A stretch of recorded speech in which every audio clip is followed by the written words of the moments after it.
मैंने अपने previous video में ये डिस्कस किया था कि एवापोरेशन क्या होता है, means what is evaporation and what are the factors of evaporation. Answer of this question is that the conversion of any liquid into gas below its boiling point is called evaporation, and there are 5 factors of evaporation: temperature, humidity, surface area, wind speed and nature of the liquid. तो ये हम लोगों ने discuss कर लिया था, बस मैंने आज उसे रिमाइंड किया. तो फैक्टर्स में एक इम्पॉर्टेंट फैक्टर है टेम्परेचर. अब एक नेचुरल क्वेश्चन है कि लिक्विड जब भी एवापोरेट होगा तो उसको एडिशनल टेम्परेचर चाहिए. तो वो एडिशनल टेम्परेचर उसको कहाँ से मिलता है, मीन्स लिक्विड के एवापोरेट होने के लिए जो टेम्परेचर चाहिए एडिशनल टेम्परेचर, उसका सोर्स क्या है. ठीक है. और हम लोग ये भी देखते हैं कि जब भी एवापोरेशन होता है तो कूलिंग इफेक्ट जनरेट होता है. फॉर एग्जांपल कि अगर हम लोगों को पसीना आ रहा, स्वेटनिंग हो रहा है हम लोगों को, और हम लोग फैन के नीचे बैठ गए तो विंड स्पीड भी एक फैक्टर है. तो विंड स्पीड की वजह से एवापोरेशन का जो रेट है वो बढ़ जाता है, और जो एडिशनल हीट चाहिए वो बॉडी जो है ले लेता है. स्वेटनिंग में पसीना जो है वो एडिशनल हीट कहाँ से लेता है, हमारे बॉडी से, और विंड स्पीड के बढ़ने से एवापोरेशन का रेट बढ़ता है. तो वो पसीना गैस में कन्वर्ट हो जाता है और हम लोग राहत महसूस करते हैं, है ना. Hello everyone, welcome back again. और आज हम लोग अपने वीडियो में इसी क्वेश्चन को डिस्कस करेंगे कि एवापोरेशन में कूलिंग इफेक्ट कैसे जनरेट होता है.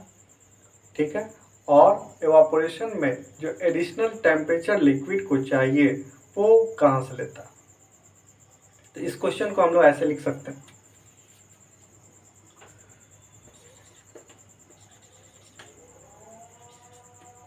Why does evaporation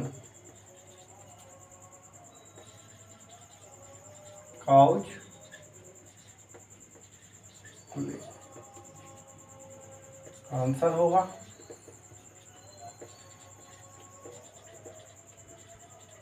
we know that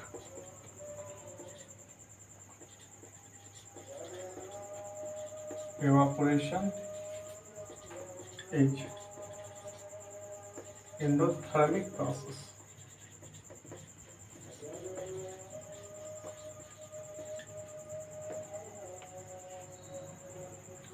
So when a liquid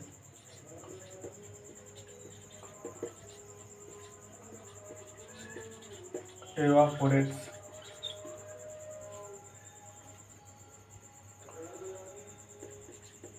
it takes heat from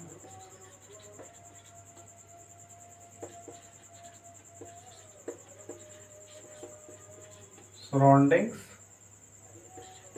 or the rest part or inner part of the liquid.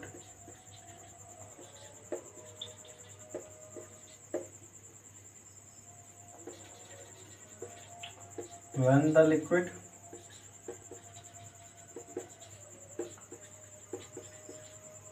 takes heat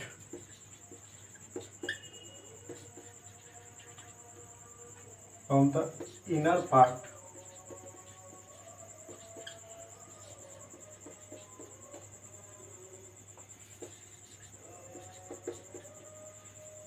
of it,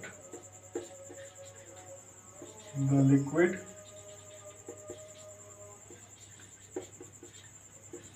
gets cool itself.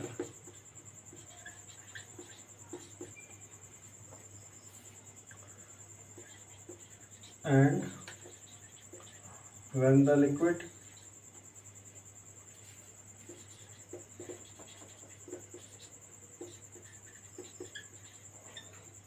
takes heat,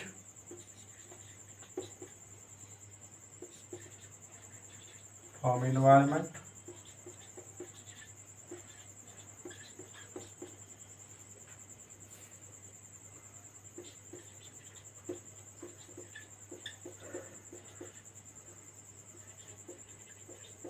The environment is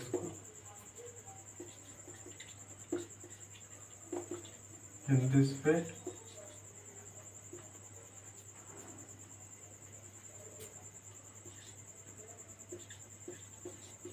Evaporation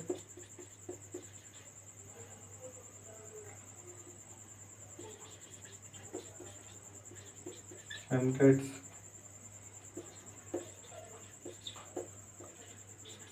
cooling effect.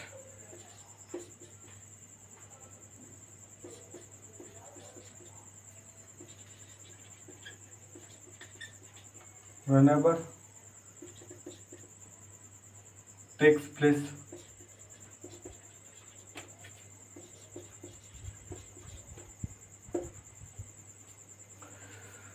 Actually मैंने क्या लिखा है कि evaporation endothermic process. Evaporation is a endothermic process. Endothermic process क्या होता है? तो endothermic process वैसा प्रोसेस है जिसमें उस प्रोसेस को होने के लिए टेम्परेचर लेना पड़ता, मीन्स उसको टेम्परेचर चाहिए, एडिशनल टेम्परेचर। ठीक है, जैसे for example burning of coal. Coal का जो बर्निंग होता है वो इंडोथर्मिक प्रोसेस है ना, क्योंकि उसको बर्न होने के लिए एडिशनल टेम्परेचर चाहिए, एक्स्ट्रा हीट चाहिए, तो ये इंडोथर्मिक प्रोसेस। उसी तरह से एक्सोथर्मिक प्रोसेस होता है, तो एक्सोथर्मिक प्रोसेस उसका जस्ट अपोजिट है। ठीक है, इस प्रोसेस में जो है हीट रिलीज होता है। इसमें इंडोथर्मिक प्रोसेस में हीट चाहिए और एक्सोथर्मिक प्रोसेस जब भी होता है तो उसमें हीट रिलीज होता है ना। तो एवापोरेशन एंडोथर्मिक प्रोसेस है, क्योंकि इस प्रोसेस को होने के लिए जो है एडिशनल हीट चाहिए, और इसी वजह से इंडोथर्मिक नेचर होने के वजह से ही जो है ये कूलिंग इफेक्ट जनरेट करता है ना। तो मैंने लिखा है कि ये एक एंडोथर्मिक प्रोसेस है, और जब भी ये हीट जो है वो लिक्विड के इनर पार्ट से लेगा तो वो लिक्विड ठंडा हो जाएगा, है ना। और जब लिक्विड टेम्परेचर जो है वो इन्वायरमेंट से लेता है तो इन्वायरमेंट ठंडा हो जाता है। तो कुछ हम लोग एग्जाम्पल डिस्कस कर लेते हैं। जैसे अर्दन पोट में रखा हुआ जो वाटर होता है वो ठंडा क्यों हो जाता है? तो एक्चुअली हम लोगों को पता है कि अर्दन पोट में बहुत सारा स्मॉल पोर्स प्रेजेंट होता है ना, और उसी स्मॉल पोर्स से वो लिक्विड जो है सरफेस पे चला जाता है, और हम लोगों को पता है कि इवापोरेशन एक सरफेस फेनोमेनन है, राइट। और जब ये लिक्विड जो है वो उस पोर्स से सरफेस पे पहुंच जाता है तो उसको एडिशनल टेम्परेचर चाहिए गैस में कन्वर्ट होने के लिए। तो वो एडिशनल टेम्परेचर वो कहाँ से ले लेता है? तो वो additional temperature liquid inner part से ले लेता है। तो इनर पार्ट से लिक्विड लेता है तो इनर पार्ट का लिक्विड जो है वो ठंडा हो जाता है, और सरफेस का जो लिक्विड है, सरफेस पे जो पोर्स प्रेजेंट था अर्दन पोट में, उसका लिक्विड गैस में कन्वर्ट हो जाता है। तो इस तरह से कूलिंग इफेक्ट जनरेट होता है, और अर्दन पोट में रखा हुआ जो वाटर है वो ठंडा हो जाता है। तो ये सब एग्जाम्पल, ठीक है। कोई दूसरा एग्जाम्पल लें तो कोई चाय या हॉट मिल्क वो कैसे ठंडा हो जाता है? और हम लोगों ने ये भी देखा है कि जब भी कोई टी, हॉट टी या हॉट मिल्क वो ठंडा होता है तो उसका लेवल जो है, टी का क्वांटिटी भी जो है वो भी कम जाता है, या मिल्क का क्वांटिटी कम जाता है। तो एक्चुअली क्यों होता है ऐसा? तो वो लिक्विड का जो सरफेस पे जो पार्टिकल है उसके इवापोरेट होने से होता है ना। लिक्विड जब का जो सरफेस पे जो पार्टिकल है वो इवापोरेट होता है तो वो एडिशनल हीट लेता है कहाँ से? तो मिल्क या टी के इनर पार्ट से लेता है। तो मिल्क और टी का जब इनर पार्ट से वो हीट लेता है तो मिल्क और टी ठंडा हो जाता है, लेकिन सरफेस पे जो लिक्विड प्रेजेंट है, मिल्क जो प्रेजेंट है या टी जो प्रेजेंट है वो गैस में कन्वर्ट हो जाता है। तो इस तरह से टी और हॉट मिल्क जो है वो ठंडा हो जाता है। तो मैं उम्मीद करता हूँ कि एवापोरेशन का जो कूलिंग इफेक्ट है वो आप लोगों ने समझा होगा। लेकिन फिर भी इससे रिलेटेड अगर कोई क्वेश्चन है या क्वेरीज है तो आप मुझसे डेफिनेटली पूछ सकते हैं। तो हम लोगों ने मैटर इन आवर सराउंडिंग्स का जो थ्योरेटिकल पार्ट था उसको डिस्कस किया, बेहतर ढंग से समझने का प्रयास किया। अब हम लोग कुछ बेहतरीन क्वेश्चन को अटेम्प्ट लेंगे और देखेंगे कि क्वेश्चन को कैसे सॉल्व करता है। Thanks for watching.